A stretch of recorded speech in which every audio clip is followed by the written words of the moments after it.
Welcome to Payoff Pitch Action Network's Major League Baseball betting podcast. I'm Collin Whitchurch, joined by Sean Zerillo to look at Game 4 of the 2025 World Series between the Los Angeles Dodgers and Toronto Blue Jays. We are not coming to you live from the top of the 47th inning of Game 3. Mercifully ended at about 3 a.m. Eastern last night. The most epic, crazy, insane World Series game that I've seen in recent memory. I think that tops the 2017, was it, 18-inning game. Quick aside on that. We're going to recap Game 3 a little bit before we get into our Game 4 bets, because how can you not? That Game 3, or I'm sorry, that 18-inning game in 2017, I was living in a house. I was living kind of like a college kid. I was 30, but I was living with like 4 buddies in a house we rented in Austin, and we threw a Halloween party that night. Those parties go pretty late. A bunch of second shift workers, didn't even get started till late, and I had the World Series game on the main TV, and I said, people were complaining. They're like, it's a party, let's put on whatever Halloween stuff. I was like, it's on mute. Let me watch the end of this World Series game, and then we can flip over to party stuff. Well, the party ended before that game did because it went so late. Last night, I watched the end of the game on my phone with my headphones on in bed, so a lot different experience here 8 years later. But it was, man, Sean. First of all, rest in peace to my no game to end in a walk-off bet. Every half inning there of extras, I was like, well, it's going to end here. It's either going to end or the Blue Jays are going to win. That's all we have once that game hit extras. Also thought it was funny that Joe Davis, his walk-off call on Freddie's shot was kind of muted because he had been tricked so many other times in extras that Will Smith hit. There was another one. It might have been Freeman again or someone else where he called it, and you could tell he had snapped into his walk-off call, and then it died at the warning track. So then when Freddie actually got into one there in the 18th, he kind of was muted. It's like, well, there's a drive to center, and he was shocked it went out because nothing was going out. Everyone was delirious. What are your thoughts? Any overriding thoughts on what we saw last night? I've got several other notes here, but I'm curious. I do. I have a few fun tweets as well from people who are doing a great job just encapsulating the moment live. So first off, it was the 10-year anniversary of the tweet about Joe Buck announcing the top of the 47th inning and the world being engulfed by flames. So, I mean, the fact that game took place on the 10-year anniversary of that tweet was just so good. Absolute chef's kiss. At Uncle Haver on Twitter, I would like to be a professional baseball pitcher in the major leagues and have the sports announcers say of me when I am on the mound, quote, "This is what they have left."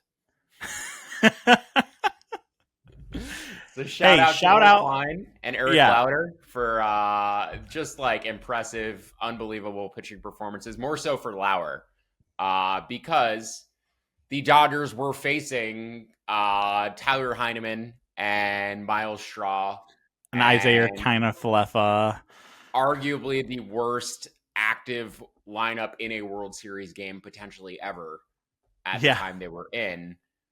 That game could have gone 47 innings and ended on a inside the park home run. And the most insane thing to me that happened would have remained and still remains Andres Gimenez getting intentionally walked. I am floored by that. I think that was one of the worst managerial decisions I've ever seen, period. I know they got away with it. There are pitchers I wouldn't walk Andres Gimenez for. Yeah. I mean that seriously. There are pitchers who I think are better hitters than Andres Gimenez. So that was legitimately insane to walk Gimenez and bring up Davis Schneider, who, even though they use him as a lefty platoon bat, he actually has better splits against righties than he does against lefties. He's a real major league hitter and actually capable of handling major league pitching. It was like Dave Roberts all he knew of Jimenez is that he saw like the ALCS highlights from games 1 and games 2. I feel like that's all he knew of Andres Jimenez. So yeah, that was bizarre to me, but certainly the the most dramatic non-elimination playoff game I've ever seen. I want to emphasize on non-elimination because that level of drama normally requires somebody's season ending. Yeah. Like 2011 Cardinals Rangers or something, Exactly. And to my point about that, Cardinals Rangers 2011, that game took place during my first date with my now wife. I was facing the bar at the restaurant we were in. There was a TV over the bar. Restaurant was packed. People going nuts watching the game. Now, to my credit and to her credit, and this is how I knew she was the one, I was so locked in on the conversation with her. I briefly saw the David Freese game-tying hit. I saw the game walk-off home run out of the corner of my eye. Did not register any of that in the moment. So I did not experience the "we'll see you tomorrow night" game live in the moment in 2011 because I was very focused on the woman in front of me. And thankfully for my sake, that was the correct choice. But I do have to say, having not watched and fully experienced that game live, I think it's the craziest playoff game, arguably, given the circumstances, the context, maybe the most dramatic baseball playoff game of my lifetime. And I can't recall one, maybe the Robin Ventura Grand Slam single that kind of, sticks out so immediately as being like a memorable playoff game. But I just want to reiterate, especially considering the circumstance, because like we have A's Royals wild card game, but that was the wild card round, it's like that game was insane and epic, but this is the World Series, and even this game just had way more insane things happen than, again, that other 18 inning World Series game between the Dodgers and getting like the Red mirroring plays with the first baseman throwing the runner out at third, Edman got to the ball, so it wasn't Freeman throwing the runner out, but the Freeman and Edman plays like kind of mirrored one another with throwing the runner out at third. Like, guys wouldn't stop getting thrown out at third. It was just an insane game, an utterly insane game. Really great for the sport, obviously. And yeah, I certainly thought that ball from that first ball that got stopped at the wall. Who hit that one? Was it Will Smith? It was Will Smith, and Will Smith doesn't show emotion, and he kind of pimped it a little bit. He dropped the bat like he knew he got it, and then when they showed the replay of him getting to first base, and he knew he got it, and then you see his face kind of drop, and he starts going, "Go, go." And then it dropped. He's like, "Are you fucking kidding me? Like, how did that not drop?" Joe Davis had the stat about balls hit at that trajectory and that launch angle and that speed. It was 22 hits and 21 of them were home runs or something like that. It was, it was. John Schneider, you talked about, that was one of the notes I had. He absolutely emptied his bench too early. Like, you can't expect an 18 inning game to happen. So it's like he's making these moves, and he's made moves like this plenty, especially like with Bo Bichette, taking him out early. If you want the defense of Isaiah Kiner-Falefa, Miles Straw, you want his defense in there for Addison Barger, whatever. And then like the Tyler Heineman pinch running for Alejandro Kirk there.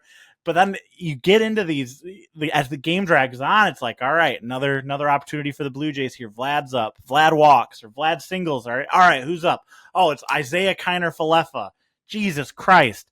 How are they ever going to score a run here with these guys at the plate? This is like the best offense in baseball, and we're reduced to watching Isaiah Kiner-Falefa and Miles Straw taking plate appearances in these key spots over and over again. 19 walks. Yeah, I thought the other interesting managerial move too that didn't end up playing out, but Dave Roberts alluded to the fact that he was ready to bring in a position player to pitch. Probably if it had gone to the 19th inning, he had pulled out Kike Hernandez, who's a knuckleballer who has pitched like a decent amount for them in regular season games. So he probably would have been their best position player option aside from Shohei Ohtani, who's Yeah. actually technically a position player, but Ohtani wasn't coming to that game as a reliever. They had Yamamoto as their break class in case of That was emergency guy. insane. Like all I was thinking about was your MVP ticket there. Like if he came in and saved the day, but also I think it's cooked considering once the Ohtani second homer happened, I think it was cooked. But yeah, certainly I was like, oh, Yamamoto, here he comes. He's going to win 3 games. So we'll talk about that. But I was confused as to why Snell was never even mentioned. Like it was Snell's throw day. I don't know if it's just all of his injury history. They like can't fuck with his routine or something like that. But like they said Yamamoto went in and like volunteered basically, and they had to have a conversation like, do we do this? But I don't know why Snell wasn't there. And like all I was thinking with these starting pitchers potentially coming into the game with Bieber went down to the bullpen and started stretching and stuff. I was like, if any of these starters end up having to pitch, it's going to make the rest of this series like impossible to project. Like if Bieber had thrown last night, what were the Blue Jays going to do today? They're going to fake an injury for someone and like bring someone into the roster today. Like and who's even stretched I think at that out? point you pull Springer off the roster, you DH Bichette, and you add a starter. Like that would. I mean, Bassett only threw 8 pitches last night, so the answer probably actually would have been Bassett throwing bulk tonight. Yeah. But then you're down 2-1, your season's basically on the line, and you're relying on Chris Bassett.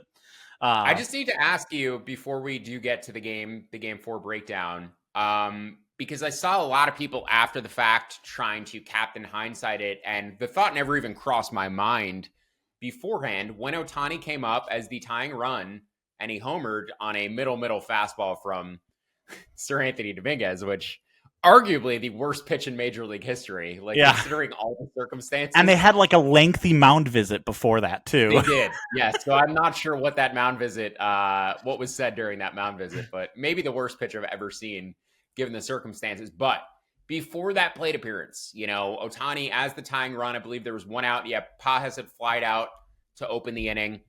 Was there any thought even in your mind that they would walk Ohtani and put the tying run on base? Because for me, there was not.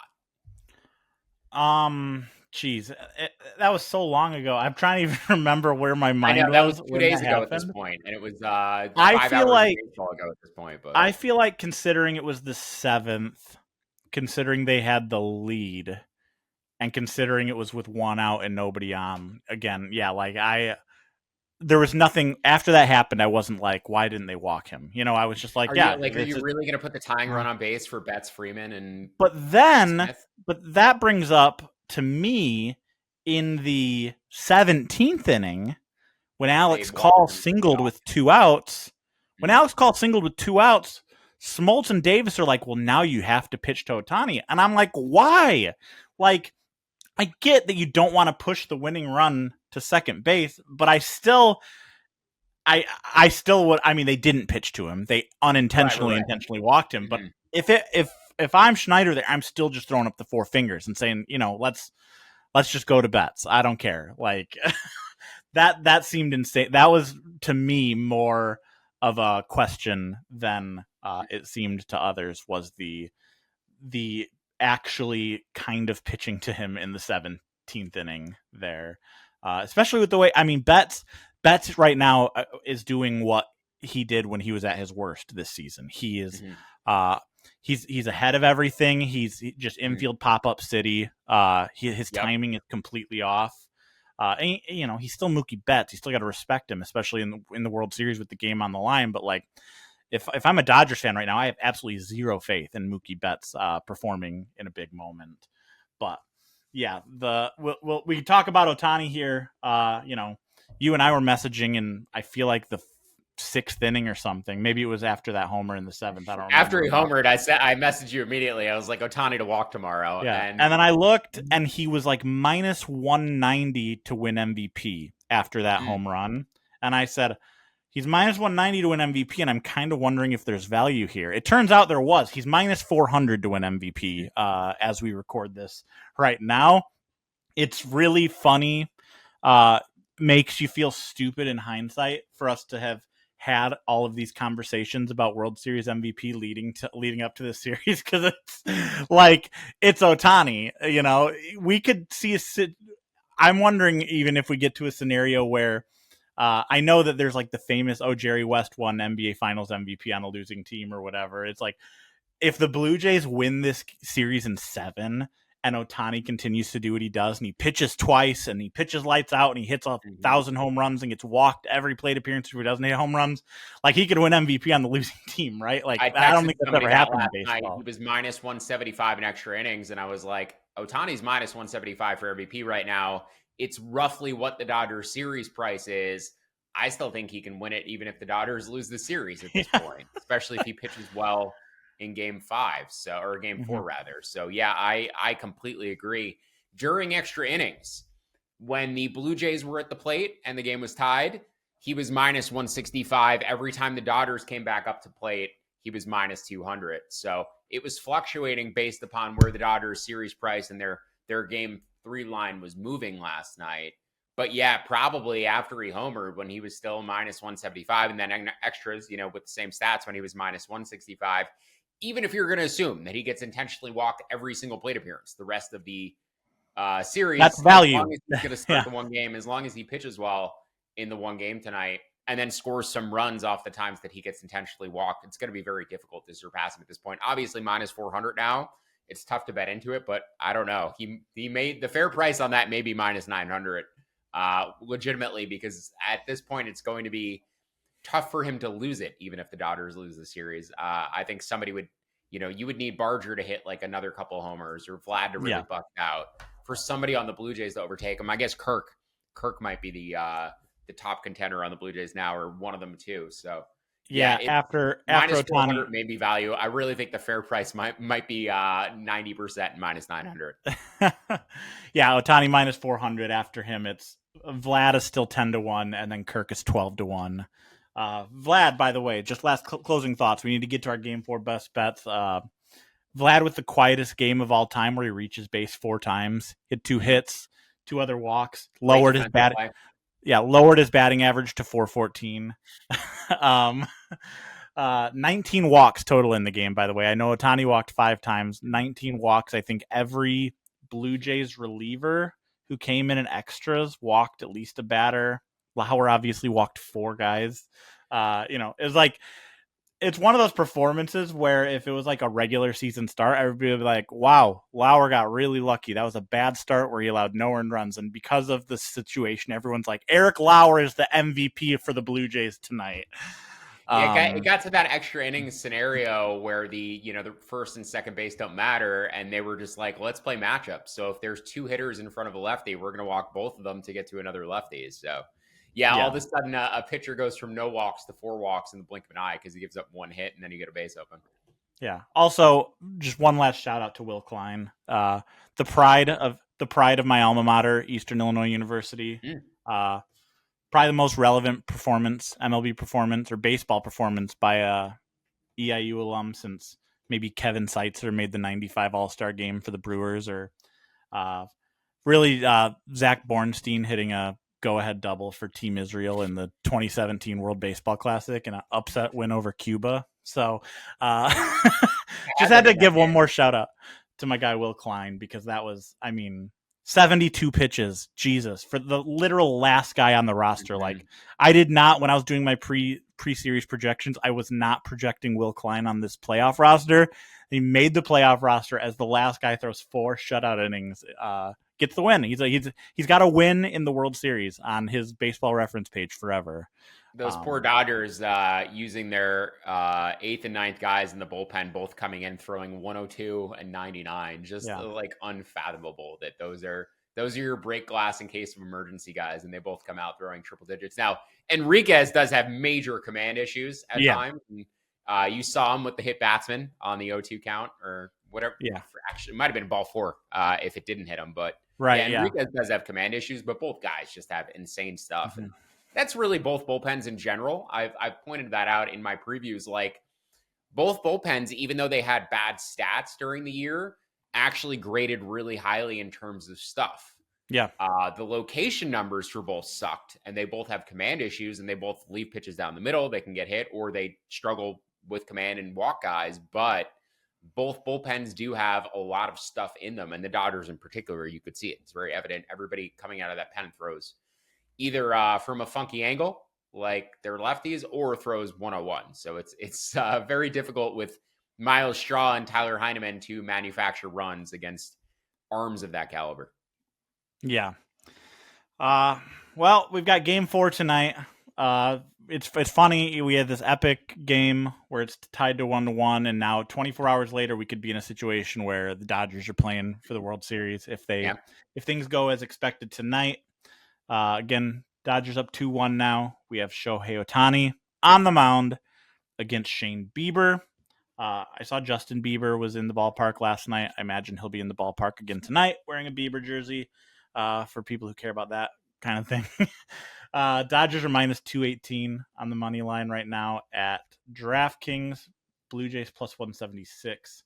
Total sitting at a static 8. This is an interesting game to project just from a pitching usage perspective. Obviously, after last night, these starters are going to go as long as humanly possible. John Schneider with the trickier job, obviously, with the lesser starting pitcher and also playing from behind. How long do you stick with Bieber in these sticky situations if it's the 4th or 5th inning and the game, seems like it might be getting away from you? Do you go away from him and go to these arms who all threw last night? Looking at usage from last night, because that's a big thing. Again, I mentioned Bassett only threw 8 pitches. He seems like he's your guy who's going to give you length if you need it out of the bullpen. Fluharty only threw 14. Fisher, obviously 19. Varland threw 20. I assume Varland's going to pitch every single game until proven otherwise. But then Dominguez threw 27. Hoffman threw 33. Lauer's obviously not going to pitch. It's tricky there. Little through 29. I don't really know what to expect out of this Toronto bullpen tonight. The Dodgers are actually in a lot better shape. Obviously, even if Ohtani somehow has a bad start, which he can have, he's had bad starts before. They were really conservative with some of their pitchers early in the game before they knew it was going to go 18 innings. Anthony Band only threw 3 pitches. Jack Dreyer only threw 5 pitches. Those guys are available. Your lefties are going to be available tonight. Kershaw only threw 8 pitches. We haven't even mentioned Clayton Kershaw, but he's still probably just I think that Dave Roberts would be happy to let last night's escaping that bases loaded jam be the last moment of Clayton Kershaw's career. If it is, it means they probably won the World Series. So yes, exactly. Blake Trinan only threw 15 last night. Sasaki did throw 29. It'll be interesting if they're protecting a lead late, what they do there. I don't think we'll see Sheehan tonight.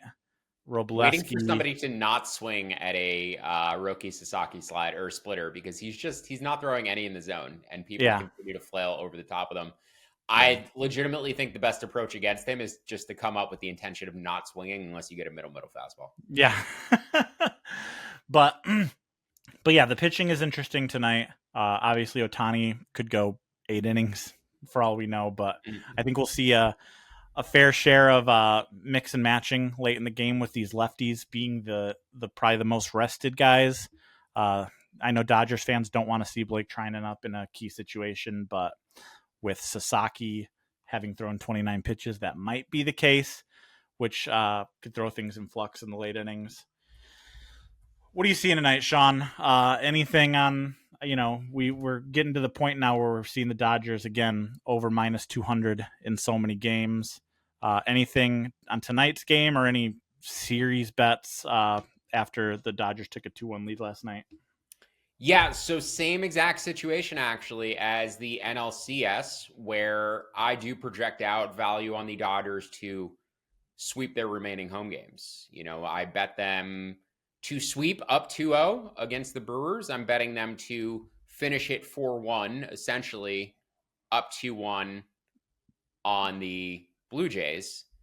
Now, it is the same bet to bet the series to end in exactly 5 games, the Dodgers to win 4-1, or the Dodgers minus 2.5 games. All 3 of those bets represent the same outcome with the Dodgers up 2-1 because the Blue Jays can't win in 5. So shopping, and I make that line plus 136 for the Dodgers to win in 5, for the Dodgers to win 4-1, for the Dodgers to cover -2.5 for the series to end in exactly 5 games. Plus 136 is my projection, regardless of what bet type that is.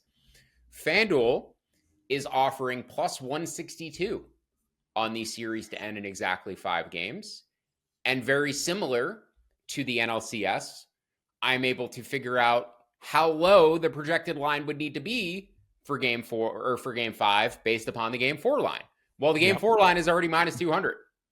So in order to get to plus 160 for the Dodgers to win 4-1, series then in 5 games, etc., the Dodgers could not be higher than -135 in game 5.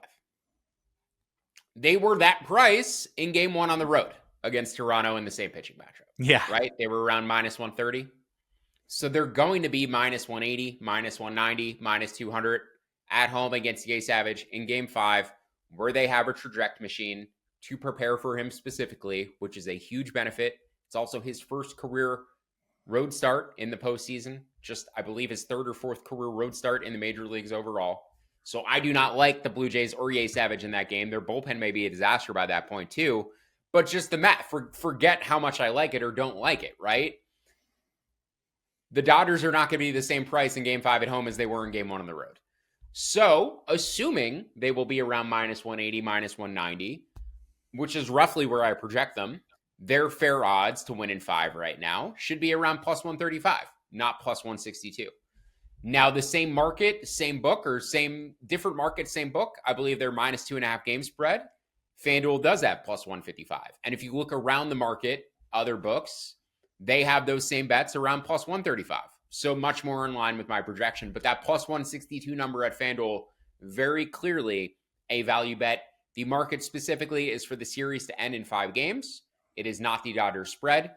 It is not the Dodgers 4-1. The best number at FanDuel is on the series to last exactly 5 games, end in 5 games, plus 162. I make that plus 136. I would bet that down to plus 142. So that's how I'm betting the Dodgers for the next 2 days.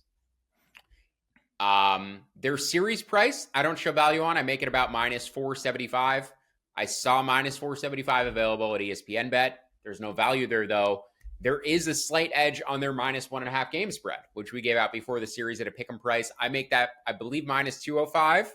I saw -195 out there. So there's a slight edge on the Dodgers -1.5 at -195. A bigger edge on the Dodgers to win in exactly 5 games at present. Now, in terms of game 5 or game 4 specifically, I keep getting confused. You know, when you play 18 innings and you have a doubleheader all within one night, it really does feel like it's game 5 today, but it's still game 4. So I make the Dodgers about -200 in game 4. I think -196, no value on the full game line, but I do make them -220 for the first 5 innings. Both of these bullpens are pretty tired. Collin alluded to the Dodgers bullpen being in slightly better shape tonight, which I agree with. But I still prefer Ohtani to Bieber in the first 5 innings. And now I will caveat, and the reason why I'm betting this small, first, it's not a humongous edge. I make it -220. You can bet -200. I would take it to -210, which is just a 1% edge. Ohtani also had like a little cramp running the bases last night too, where I was like, I wonder if that's going to affect him tomorrow.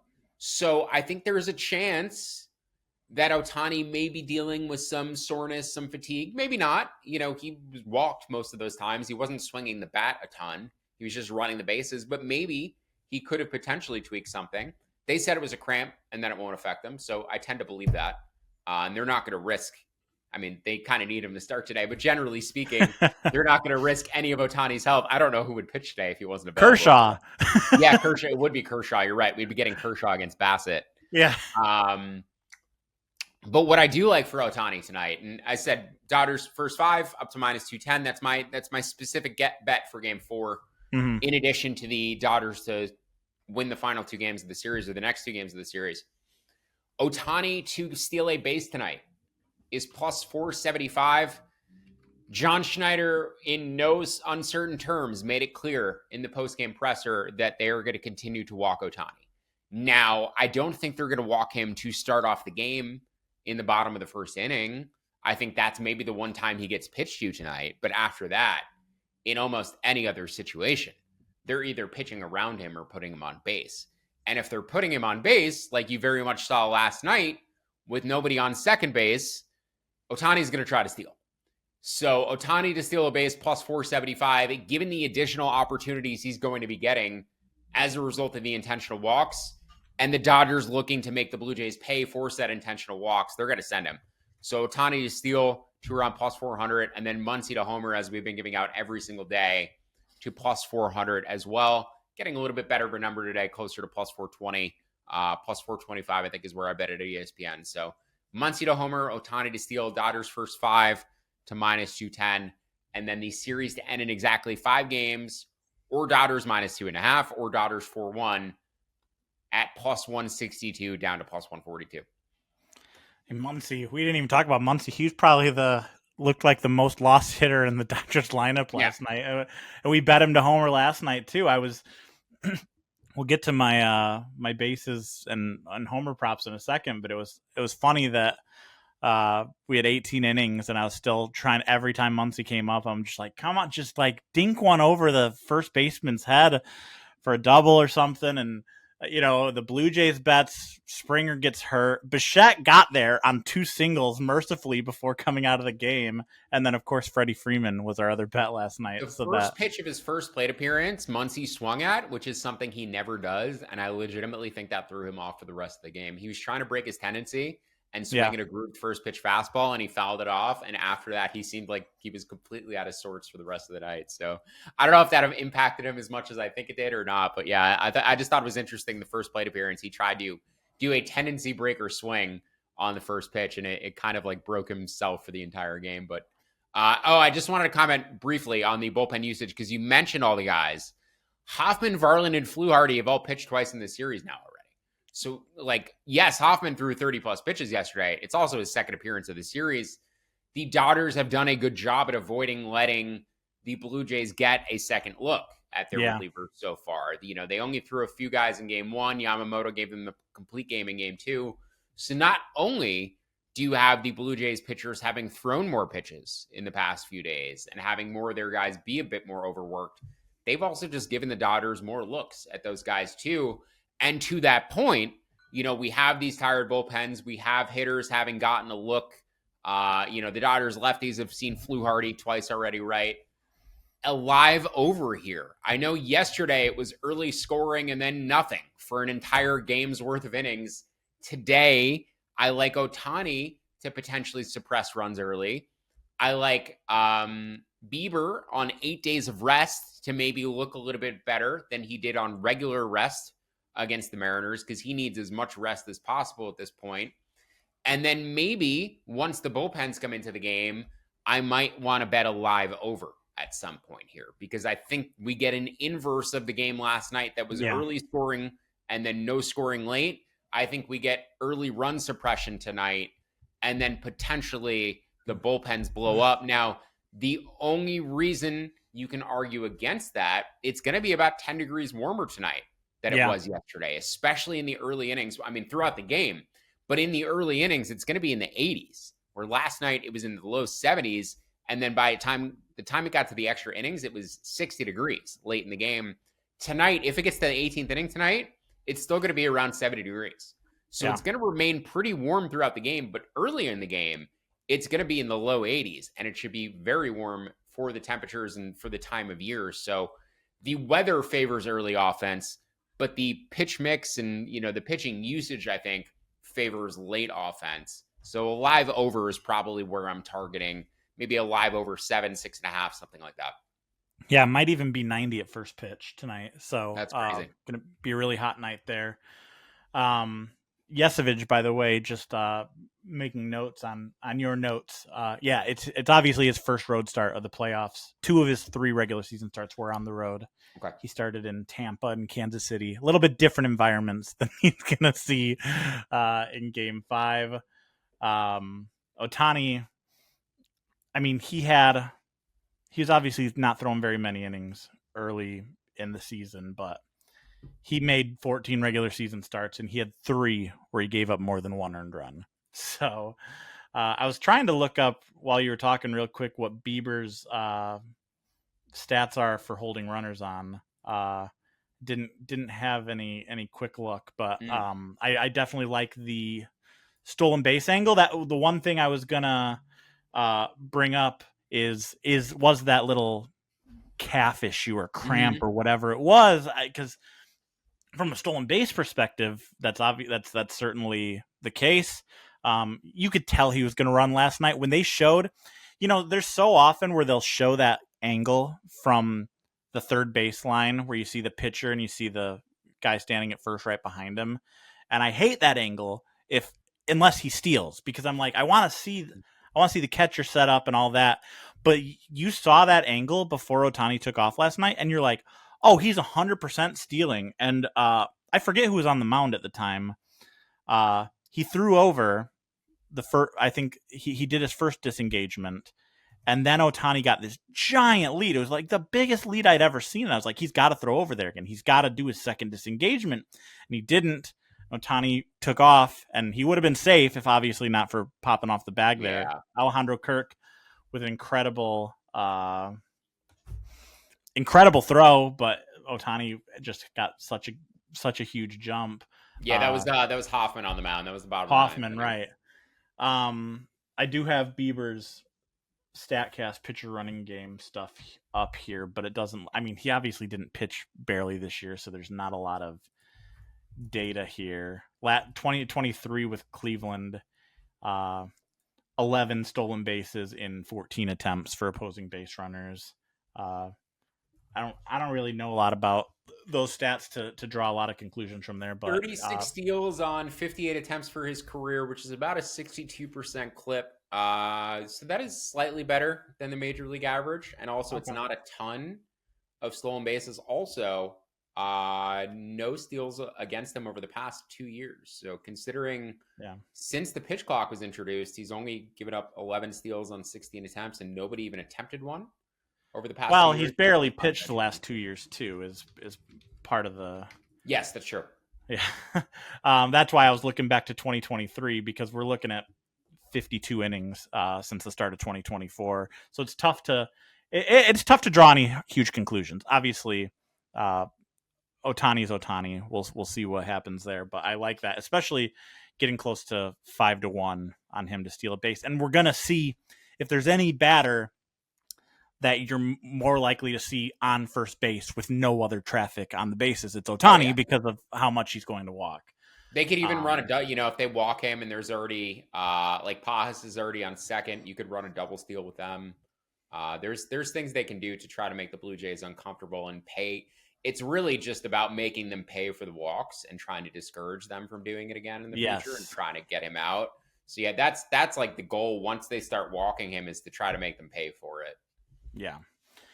A couple hitter props from me. I'm only doing one on each side today. Lowering just the pitcher uncertainty, all the insanity based off last night. I was like, I couldn't pick out two guys in each lineup, but I am going with a couple of semi-long shots. LA side, definitely a long shot. I'm going with Kike Hernandez here.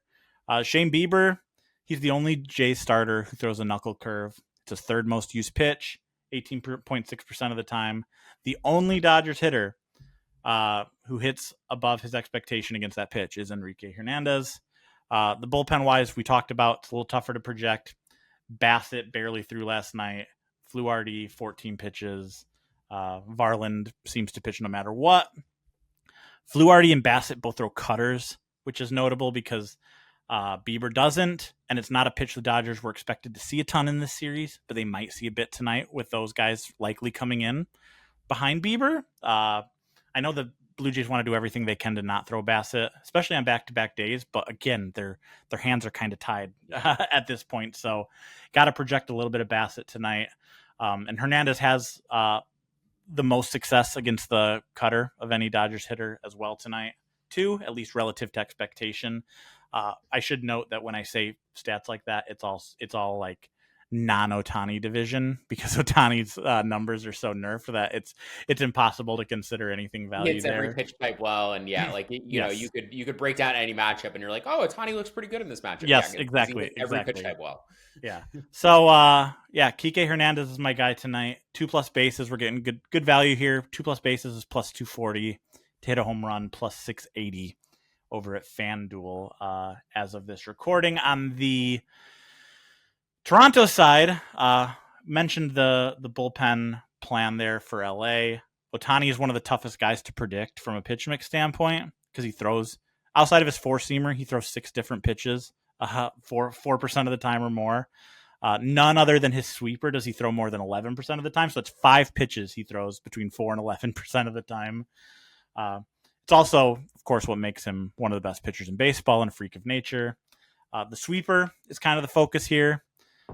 That's also notably Blake Trinan's most used pitch, and we should see Trinan tonight, as we mentioned. So the play here with the sweeper is Addison Barger, who I've gone to a couple times in this series. George Springer is actually the top guy on the Jays against the sweeper, but obviously his injury uncertainty has me staying away there. It'll be interesting to see what the lineup looks like if Springer can't go tonight. The way he was so quick to remove himself from the game last night makes me think. I don't know if your projections have Springer in there tonight or not. I pulled him out. I have Bichette DHing, and Right. I saw some. I wanted to get into that. I saw some comments that Bichette may be out tonight too.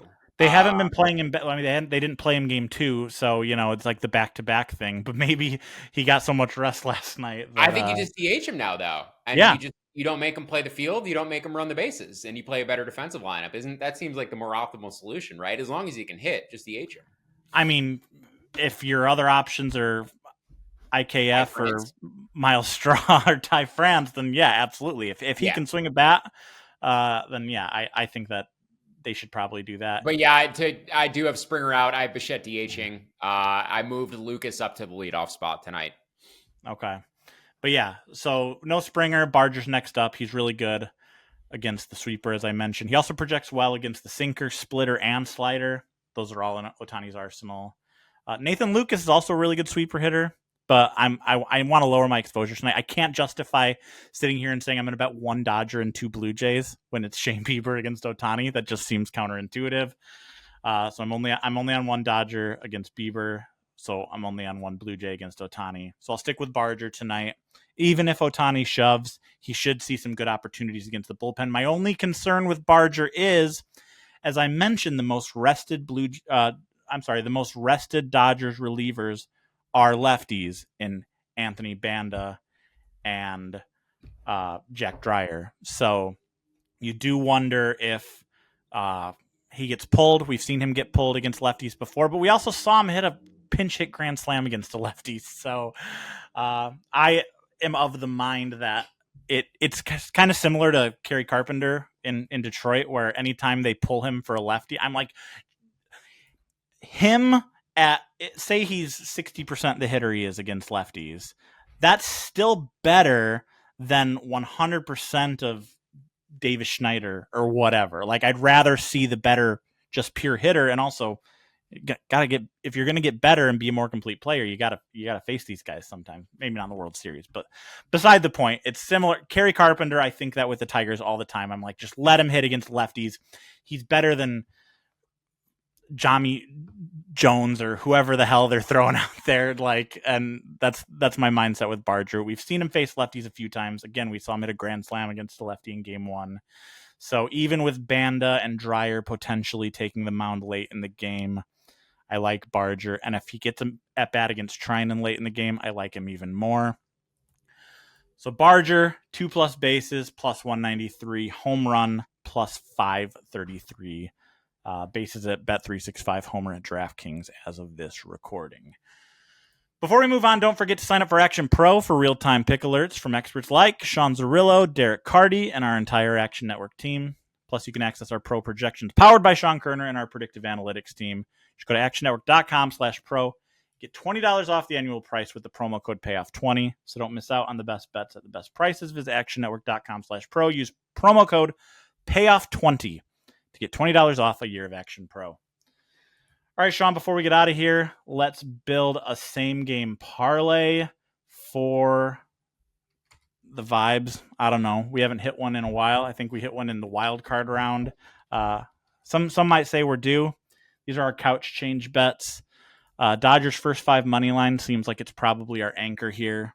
Mm-hmm. I threw this together before you added Ohtani and Muncy to the outline. So maybe we can do something cute here on the fly. I had just added the Kike and the Barger bets, but I want to get Ohtani stolen base in here. I feel like the most fun SGP you can have possible is going to include Ohtani in some way, right? And since this is just couch change and it's just for fun, that's what I want to do. So I'm doing this as we record here on my phone. So as you put this together, I just wanted to talk about, because we mentioned it the other day, the hero ball parlay, which is Ohtani to strike out 10 and to hit 2 bombs. Now, circumstances changed after yesterday's game because Ohtani's not going to see enough pitches tonight to hit 2 home runs.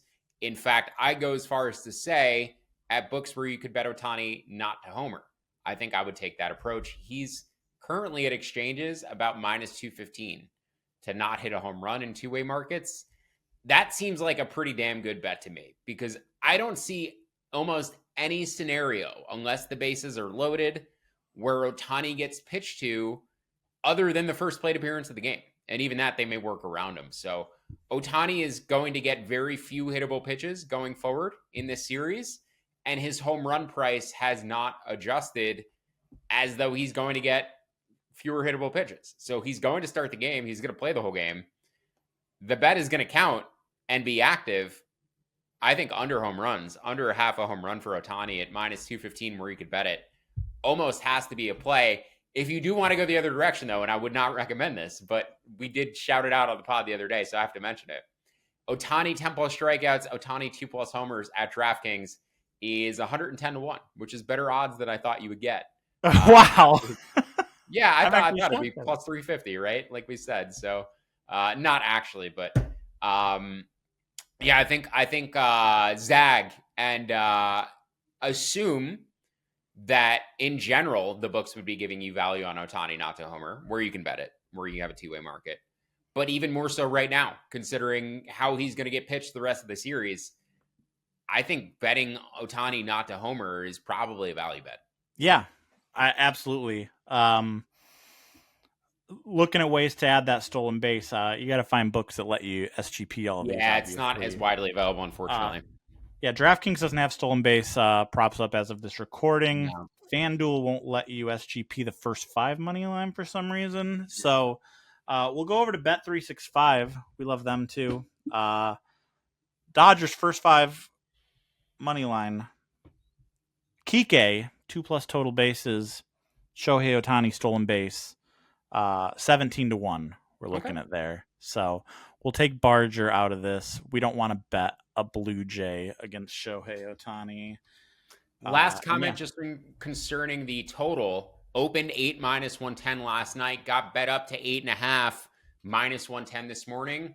Slammed back down to 8 minus 110 this morning, or by the time we were done recording this pod. While we were recording on the pod, it was 8.5 when I started the pod. It's now back at 8 flat at the end of the podcast. So somebody bet the under back down. As I said, I'm looking for a live over. I'm fine with it starting at 8 because it's just closer to me getting the 7 that I need to, after an inning and a half, 2 innings.